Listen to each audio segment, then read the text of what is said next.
Today, on an all-new Dr. Phil. 15 years ago, John's wife abducted their 3 children. I'm going to do everything humanly possible to find my kids. Now, the kids were found alive and in London. The search is over. She's lied to them for 15 years. I knew they were brainwashed. But the battle has just begun. You're going to be shocked to find out what happened when we ask Eileen and the kids to be on the show. This is going to be a changing day in your life. Have a good show, everybody. Here we go. If it matters to you, that's what I want to talk about. Are you ready in the booth? Let's do it.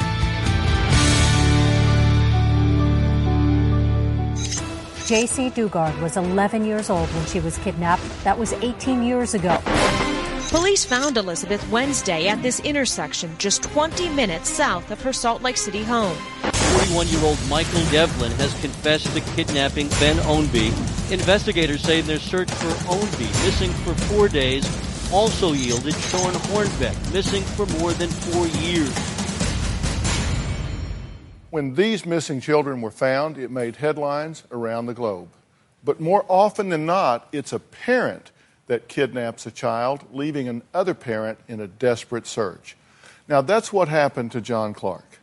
15 years ago, his wife just disappeared with his 3 children, leaving only a note behind that they were going on vacation. He never heard from them again. Now, you may remember this tragic story. Eileen kidnapped my 3 kids 11 years ago. Honey, Eileen. Hey, say hi to Daddy. We were married. We had 3 kids together, Chandler, Hayden, and Rebecca. The last time I saw my kid was on February 10th of 1995. It was early in the morning. The kids were around the breakfast table. I kissed my 3 kids on the head, and I went to work. Bye, honey. I came home that evening, and she was gone. I had no idea where she was. It's like she dropped off the planet, totally disappeared. 2 years later, I got a divorce by default. I got remarried in 1998 to Jeanette. John has never given up hope. His prayer on a daily basis is that he be connected with his children again. When the kids left, they were 7, 5, and 2. I wonder where they are, how they're getting along. Are they safe? My greatest fear is I'll never see my kids again. I don't want to leave this earth without having the opportunity to see them again. Bye! Bye! Now, he believes that her parents know exactly where she is and how to get in touch with her. So John, along with his private investigator, made a house call to Eileen's parents. Hey, Mr. Sanders, how you doing, sir? I'm an investigator. Yes, sir. We've been trying to find Eileen. When's the last time you had contact with her? Call in. Where did she call from? We don't know. Would you give us access to your phone records? No. How's your dad? They're fine. Your mom all right? They're fine. They're both fine.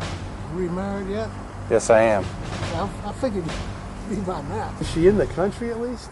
She's had a better experience. I've had a very bitter experience, Marion. Well, take care of yourself.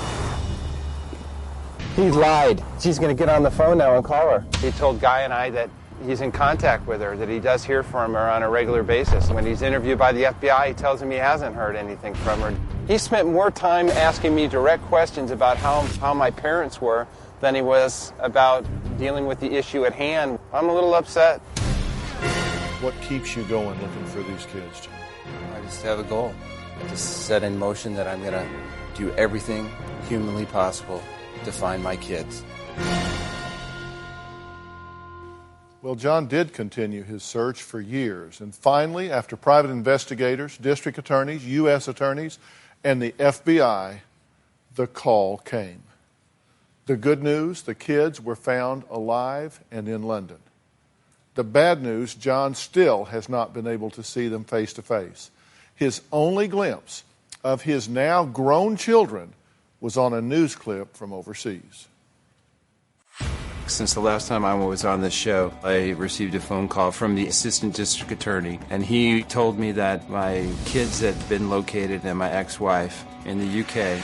I just kind of broke down and started crying. It was the greatest news I'd had in the last 14 years. An Oxfordshire woman fled to Britain with her children 10 years ago to escape a failed marriage. She's now facing extradition charges to the United States on charges of child kidnapping. When I saw that video, it was really, to me, it was incredible. It was just great to see all three of them. You always wonder how your kids are going to turn out. The family settled here 12 years ago and have built a new life for themselves after Mrs. Clark divorced her husband in America. But recently she answered a knock at the door and found police officers with a warrant for her extradition to America. She spent 2 nights in prison, leaving her children deeply distressed. Their mum is on the FBI's most wanted list. Although Mrs. Clark says she's told the American authorities where the family now lives, her children are also on the list with a description of them as missing victims. Following her divorce, Mrs. Clark moved state and was charged with custodial interference. She's been in contact with the authorities, she says, for over a decade, and yet only recently did she get told she faces extradition and imprisonment. If the United States wants to have someone extradited, they can just invent a charge, and if the paperwork is correct, the UK pretty much has to snap to and deliver. And she's my little mum, she's been looking after me my entire life. My mum is not a dangerous criminal, she shouldn't be extradited. It's absolutely stupid. I love his hair. Look at Hayden. I'm hurt. 15 and a half years were taken from me. I missed those kids. I missed that relationship. I didn't get to see if my kids were athletes. I didn't get to see if they were great students. What she's done is lied to them for 15 and a half years. Daddy's dead. Daddy's gone. Daddy doesn't love you anymore.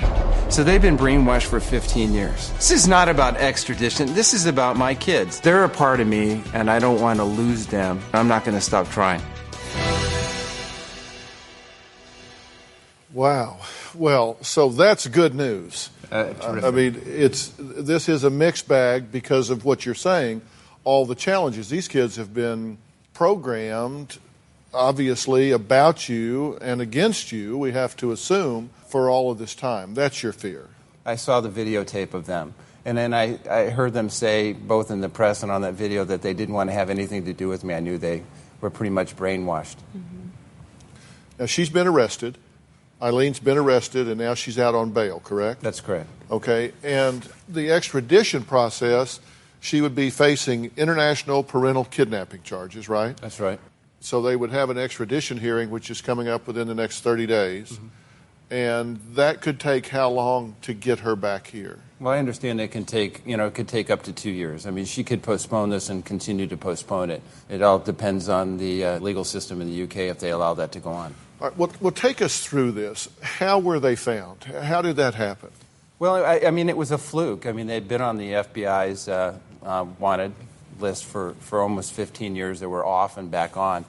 But we really, during the last 15 years, never got any leads. I mean, not any solid leads. What was told to me by the FBI, the special agent in charge, is that my middle son, Hayden, was in a UK hospital having some problems with his heart, that he made an offhanded comment to a patient that was in the room with him, that he was really basically trying to cheer him up, saying, life isn't that bad. You could be wanted by the FBI. And he made an offhanded comment like that to his bedmate. And I believe at the same time, a nurse overheard that conversation. So you got a phone call. That she called, turned him in, found out it was the case. Then you got a phone call. How was he when he got the phone call, Janelle? He was actually, when he called me, he was on a ladder about 25 feet in the air. Yeah. And he goes, "You're never going to believe what happened." He was at work. And he goes, "You're never going to believe what happened." I go out and I go, he said, "They found him." I go, "No way, no way." And he goes, "They found him. They found him." And then all I can hear It was just kind of broke down. All I could hear was him sobbing. And I said, "Yeah, I can't wait to see you." And so he finished up what he did, and he came back, and he cried a lot that day. What went through your mind and heart when you found out that they were alive, they were well, and they had been found? I slept really well that night. It was kind of, I felt like I was getting closer to the end of the journey. I stayed with this so long. I fought so hard. I have a lot of people to thank that have helped me over the years. They stayed with me, but I never stopped fighting for this. I never stopped looking. And when one roadblock would present itself, I just wanted to overcome it and go on to the next one. So this is incredible. Were you surprised how much the boys look like you? Oh, we have some stills for comparison. Let's look at these.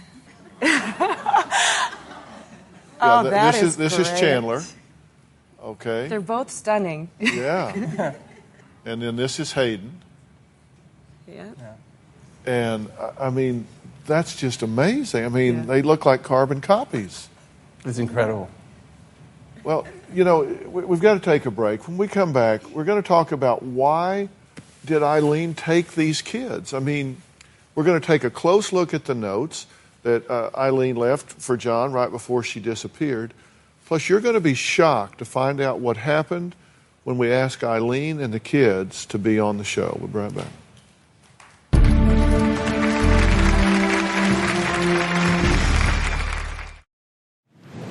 Across this great country, from coast to coast, you've told me about the crossroads we're facing. That's exactly why I wrote We've Got Issues, How You Can Stand Strong for America's Soul and Sanity. This book isn't just a conversation starter. It's a roadmap for standing strong in the face of adversity, for embracing our core values when they're needed most. We're talking about real strategies for real people dealing with real issues, from navigating the complexities of today's polarized world to fortifying our families. And I set forth in the book 10 principles that I think are critical for a healthy society. This is not about politics. I'm not a politician, don't want to be a politician, don't know enough about politics to talk about it. But I talk about every angle of life as we know it, from family and relationships to the burning issues that are shaping our world today. We've got issues. How you can stand strong for America's soul and sanity. And you'll find it anywhere books are sold. It's about time we start addressing what truly matters. On Oops, the podcast, join me, comedian Giulio Gallerati, as I examine everyday life, the mistakes, the bad decisions, the goals, the jokes, the social engagements, and all things in between. I'm joined every week by producer and personal confidant Ryan Lynch, various other comedians, for witty, candid, and intoxicating conversation. Our listeners love Oops for its sophisticated banter, aka your mom could listen, and many feel like they're in the room with us chopping it up with old pals. You can find every episode of the show on Apple Podcasts, Spotify, or YouTube.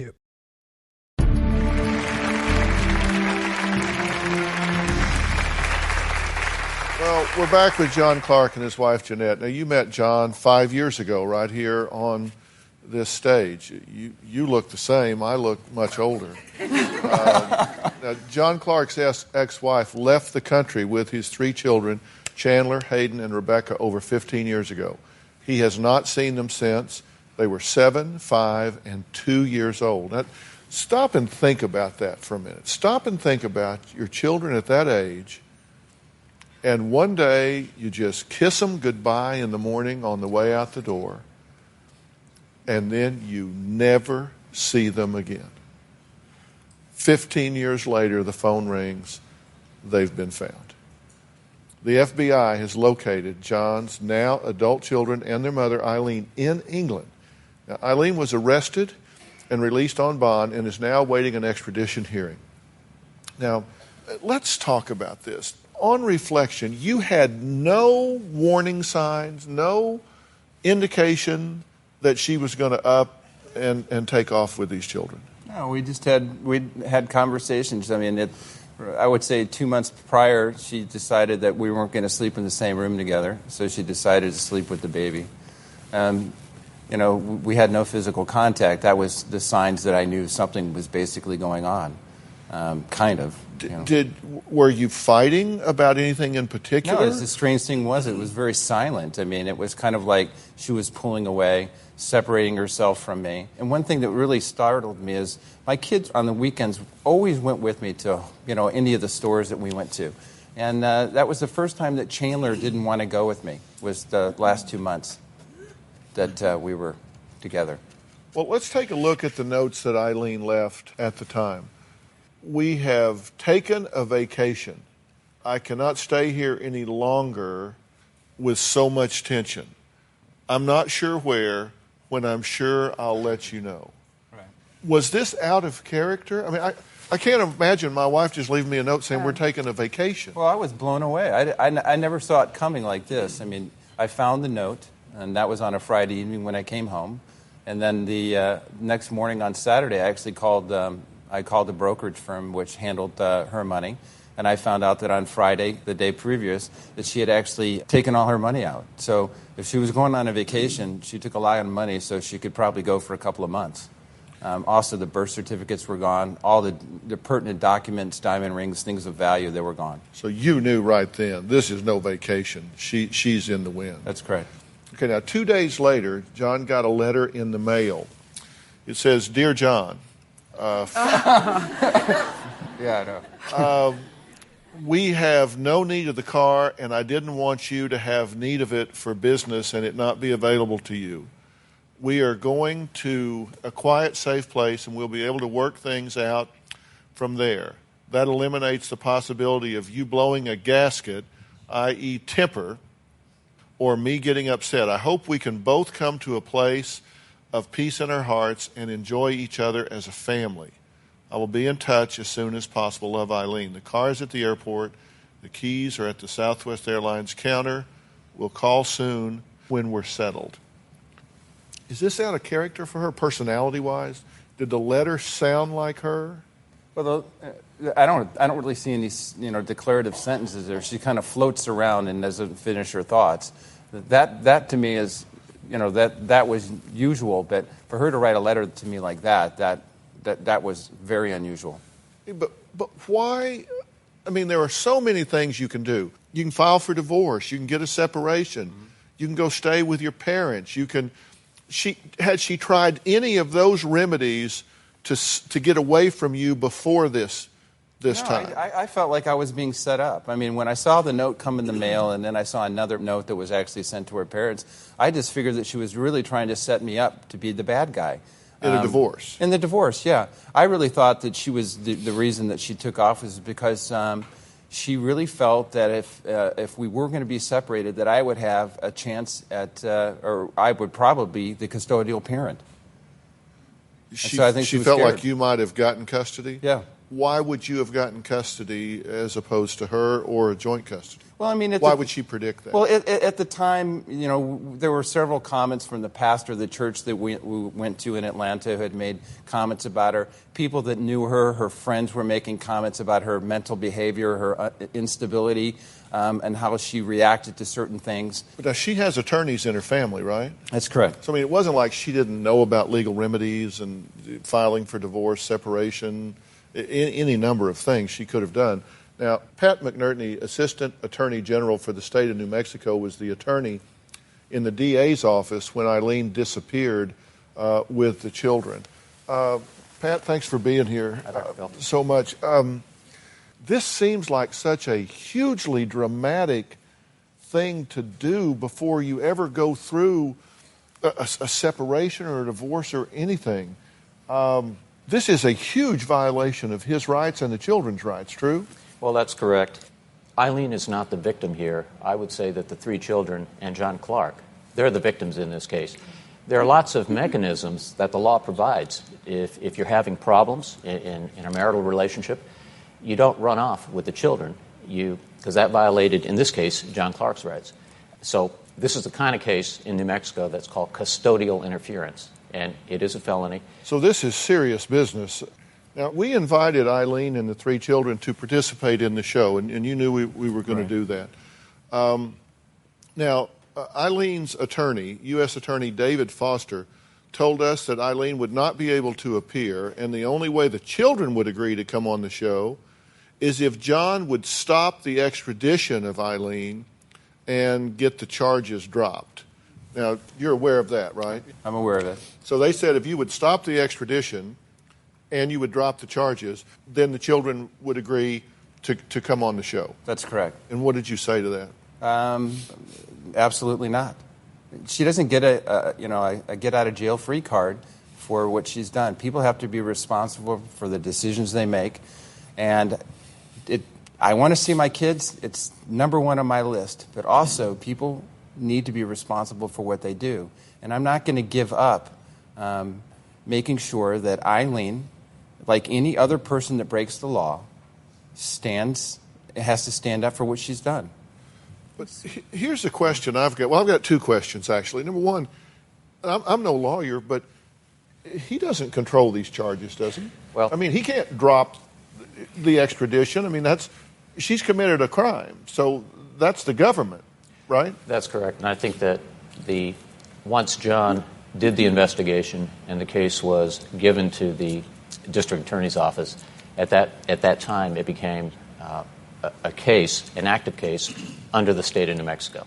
Yeah, so you wouldn't have the right to do that anyway, but no. If you were such a bad person that she had to take these children and flee the entire country to get away from, why would she offer them up now in exchange for dropping the extradition charges? Well, she's just using the kids as bargaining chips. I mean, that's what she's done. She's hurt them. By taking the kids away from me, she hurt me, but in the long run, she really hurt the kids. Clearly.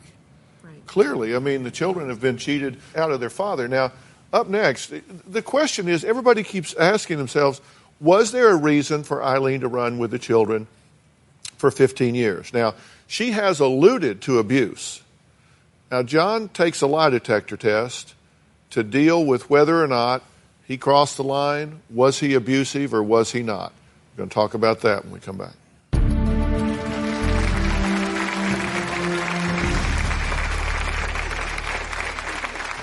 This polygraph test is the one that's used by the FBI. If you tell the truth today about everything I ask you, you will pass. All right, John, I'm ready when you are. I'm ready. Okay, here we go. Did you ever deliberately physically injure Eileen during your marriage to her?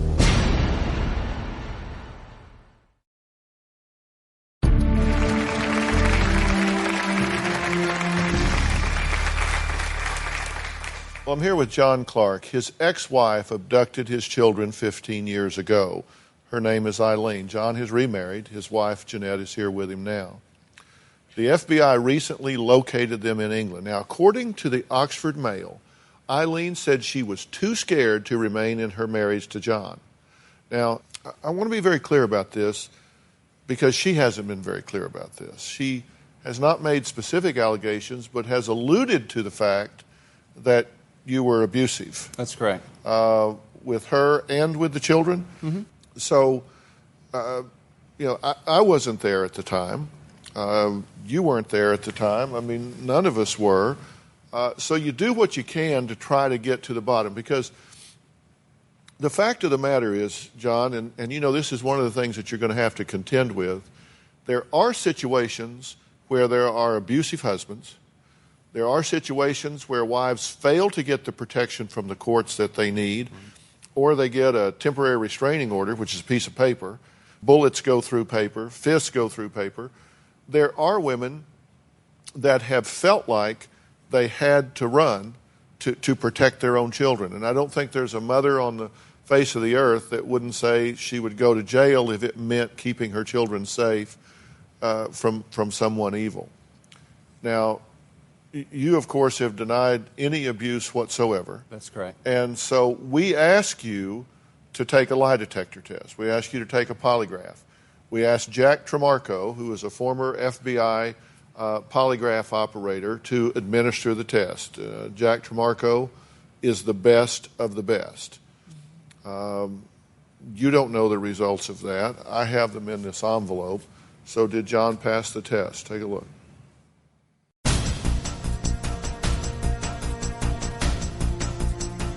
This polygraph test is the one that's used by the FBI. If you tell the truth today about everything I ask you, you will pass this test. The best thing that's going to come from this test is this is going to remove all doubt from my kids' minds that I was ever abusive to their mother. All right, John, I'm ready when you are. I'm ready. Here we go. The test is about to begin. Are you sometimes known as John? Yes. Are you sure that I won't try to trick you on this test? Yes. Regarding if you ever deliberately physically injured Eileen during your marriage to her, do you intend to be completely truthful with me about that? Yes. Did you ever deliberately physically injure Eileen? No. That'll conclude the test. I just finished the lie detector test. I'm very confident in the results. I'm 100% confident that I passed the lie detector test. Okay. I'm glad that you were able to do this and that you were able to take the test. We have the results here. And Jack Tremarco is joining us by phone. I'll talk to him in just a minute. I'm going to read these with you. There were two main questions that you were tested on. Number one, did you ever deliberately physically injure Eileen? And your response was? No. And the results are that was not a deceptive answer, that you did tell the truth on that answer. The second question, did you ever deliberately physically injure Eileen during your marriage? And they asked these different ways to get to it. Your response was? No. And the results were not deceptive. So very clearly, you took this polygraph test, you told the truth, that you were not abusive to her. And we ask about physical because mental is a state of mind, and you can't ask somebody about their state of mind, right. So we have to ask about physical. So we asked, did you ever physically injure her in any way? And your answer was no, and that was a truthful response. Jack, are you with us? I am, Doctor. Sorry I can't be there today. Well, thank you for doing this. Was this a valid test, and are you confident in the result? I'm absolutely confident. It was a wonderfully run test. Mr. Clark was totally compliant with all my requests. There were no signs of countermeasures, and the exam itself has been quality controlled by another person with my type qualifications, and we both come to the same conclusion, non-deceptive to that relevant issue of physical abuse. So you can say with a high degree of scientific certainty that this man has not been abusive of his wife? Absolutely. And how many polygraphs have you administered, Jack? Over 3,000. So this ain't your first rodeo. You're good at this, and you say someone else scored this independently based on the protocols generated by the equipment. Yes, and conform to the standards of the American Polygraph Association and the California Association of Polygraph Examiners. All right. Well, Jack, thank you so much for doing this, and thanks so much for kind of putting a frame around this so we understand what the results mean.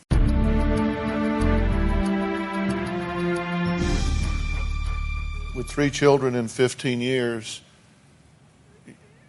you've missed 45 birthdays.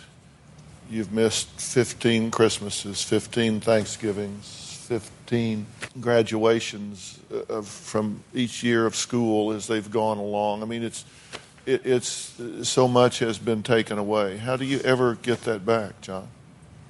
I don't think you get it back. You just have to start again. My goal is to try to have a relationship with my boys and my daughter. I have to start anew. So I have to start building that foundation. And I have the personality where I don't know if I'm stubborn or stupid, but I just keep pushing forward. And I just know with the grace of God, I'm going to keep moving forward and more and forward and forward. I'm just not going to stop. And that's my personality. I do it with the business I run. Sometimes I do it too much with my personality, which Annette. But I don't believe you quit on your kids. No. You feel his pain. I can see it and hear it in you. I do, because here he's done. He is the victim, but yet he's the one that's having to prove himself. And I think the system doesn't protect the innocent; they protect the guilty. And I'm so tired of seeing this, not just in his case, but others. And here she's had 15 and a half years to abuse her kids' minds. And is she going to be held accountable for that and responsible for that? And I think it's not just John's case. I think maybe he always says, why me? And I go, well, you gotta find something good out of the situation to help others, because there's a lot of people in this nation and in this world going through this, right, where a parent can just pick up and see you later, and no repercussions at all. I did this lie detector test because I want my kids to know that I did not abuse their mother. I want them to know categorically that never happened, and I want them to start thinking, because I know they're going to see this, and I want them to know, and I want them to start searching in their own soul really what happened. Maybe they'll give me the opportunity. That's all I'm asking for, is an opportunity to be a part of their life, and that starts when we can have a conversation. Face to face. All right, let me tell you what I want to do. I want to take a break, and I want to add somebody to this conversation so we can talk about what the next months or years may involve in putting this relationship back online. We're going to meet a woman whose father fled with her when she was just 6 years old. Now, you won't believe what he told her about her mother and why her psychiatrist said it was the worst case of brainwashing he had ever seen. We're going to see what she has to share with John when we come back.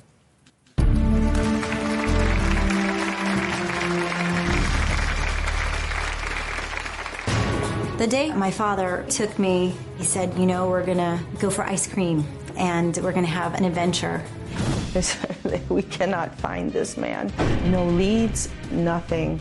I never gave up hope that I would ever see Deanna again. During that time, we traveled to 22 different countries, and there was a story I had. I would tell people my mother abandoned me. If you would like to purchase a tape or transcripts of your favorite Dr. Phil show, please log on to drphil.com or call 866-4-DR-PHIL. That's 866-437-7445. 866-437-7445. According to the National Center for Missing and Exploited Children, there are over 200,000 parental kidnappings every year. That's right, I said 200,000. Now, many of the parents left behind never see their kids again. Now, Deanna was abducted by her father when she was just 6 years old. When my parents got divorced and I was living with my mother at the time, she had custody of me, and my father had visitation rights. The day he took me, I must have been in kindergarten or first grade. I said goodbye to my mom. I kissed her, and I went to school. Within a couple of hours, my father came to the school and said he needed to take me home at that point. He said, we're going to go for ice cream, and we're going to have an adventure. And within an hour, we were at LAX and on a plane to Canada. I went to the police. At that time, there was no parental abduction. It was called child snatching. During that time, we traveled to about 22 different countries. After 2.5 years, he decided that he wanted to live in Tel Aviv in Israel. I was an Orange County girl, and then we're in Tel Aviv, and I'm going to Hebrew school, and I'm Catholic. He had me under control, and there was a story I had. I would tell people my mother has passed on, or my mother has abandoned me. My detectives, they gave up. No leads, nothing. My father started to condition me through those years. It was a brainwashing, and he would say, if your mom really loved you, she would find you. I never gave up hope that I would ever see Deanna again, but I didn't think it would take that long. We were in Europe for a total of 3 years and moved back to the States. Finally, when my father decided to settle outside of Boston, she found us, and I was 12. My father was arrested and was thrown in jail for 24 hours. She was shy. She was non-reactive, not the Deanna that I knew. They had assigned a psychiatrist to the case. The psychiatrist said, I've never seen a case like this where a child was so programmed. He told me it would take over a 40-year period for us to ever regain our relationship because the bond had been broken. I ended up staying with my father. The court system felt that it would be in my best interest. My father had me so convinced that my mother was this terrible person and she was a monster. At 24, I searched my mother out. I had suppressed the truth of everything. I was kidnapped. It's been over 22 years of being finally reunited. My relationship with my father is non-existent. He stole my spirit. He robbed me. He hijacked my personality. He wanted to stifle me and control me and manipulate me to the point where I didn't have an identity. Well, thank you both for being here to talk about this, because you've been through exactly what these children have been living now. And this wasn't just a geographical location. I mean, you were systematically programmed to believe certain things, true? Absolutely. And you say you were in fact, I wrote it down. You said you were in, 22 foreign countries, 38 states. He changed your hair, he changed your look.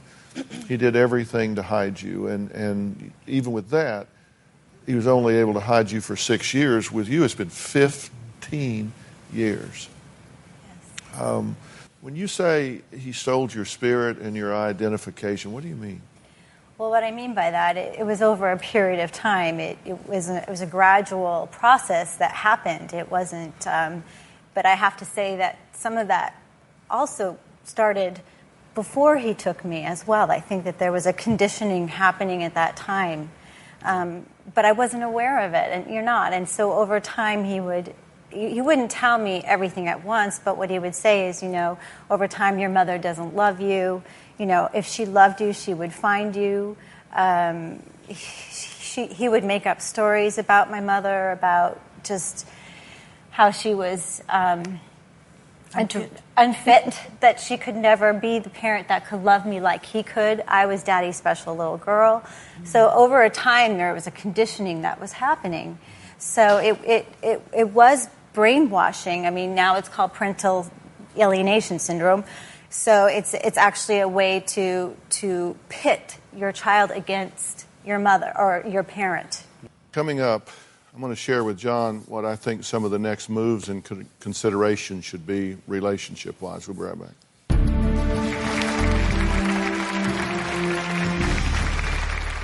What I really hope you'll understand is that relationships are built across time. And you can have a relationship with these 3 children, but it won't be a father-child relationship. Right. It will be an adult-to-adult relationship, because you weren't there at the ball games. You weren't there when they had the flu. You weren't there for the first date. You weren't there for some of those things that create that parent-child dynamic. And I'm sorry that you weren't. It is so tragic what she has done. If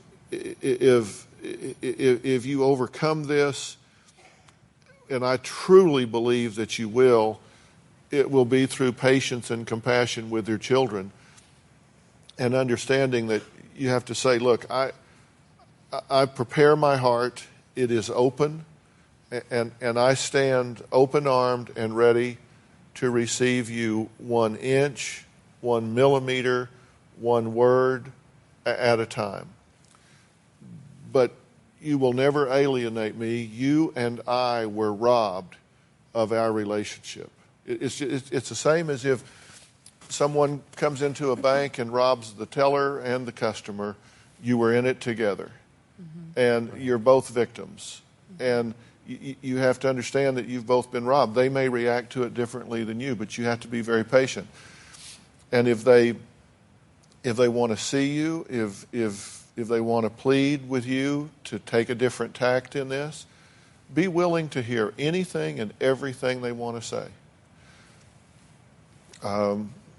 But I wouldn't cave to extortion by lawyers or anyone else. I would just prepare my heart, say I'm open and I'm ready, and I will spend the rest of my life nurturing relationship with you. In your situation, it was 10 years before you were ready to receive this love from your mother. And you two now have a relationship that they will have for the rest of their lives. So you don't do it for a week, you don't do it for a month, you don't do it for a year, you do it until.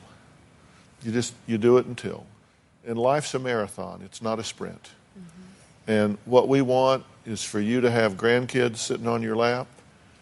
We want you to be there with them, and what happens in the next 6 months or the next year may have very little to do with what happens for the next 30 or 40. And it's such a conflicting message because you're so excited that they're found, but yet you've got such a steep and slippery hill to climb. But if you do it with patience and an open heart, it turned around here in what was described as one of the worst cases that anybody's ever seen. Will you go there if they're willing to see you? Absolutely. And you would bring them here? Oh, yeah. Whatever it takes. Whatever it takes. Will you meet and talk with your ex-wife if she wants to talk to you? Yes.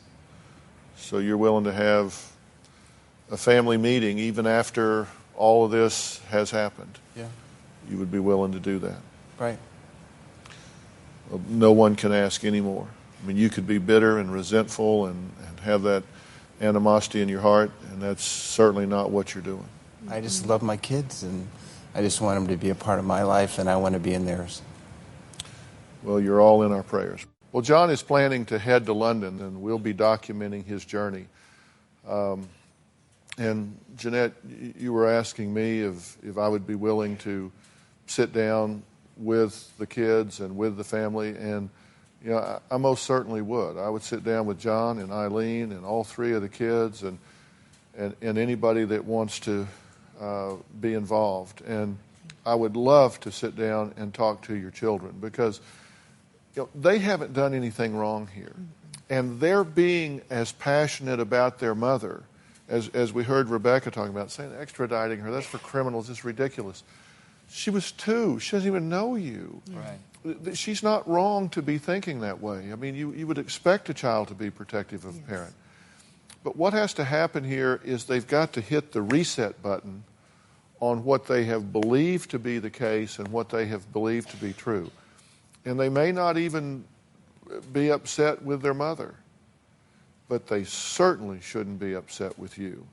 This but-for logic just doesn't work in this situation. So we'll be following this, and we'll keep all of you at home posted. If you're thinking about abducting your children and absconding, look, this is not the answer. There are so many remedies before you get to that point. And it's not just about you, and the children will not benefit from your doing it. If you're thinking about it, think again. For more information about this show, go to drphil.com. You can also reach me on my blog or Twitter. A special thanks to Jack Tremarco of Tremarco and Associates for administering the polygraph. And Harold, thank you for all of your work in this situation. You create results. And so Harold Kopis, private investigator, thanks so much for being here. So long.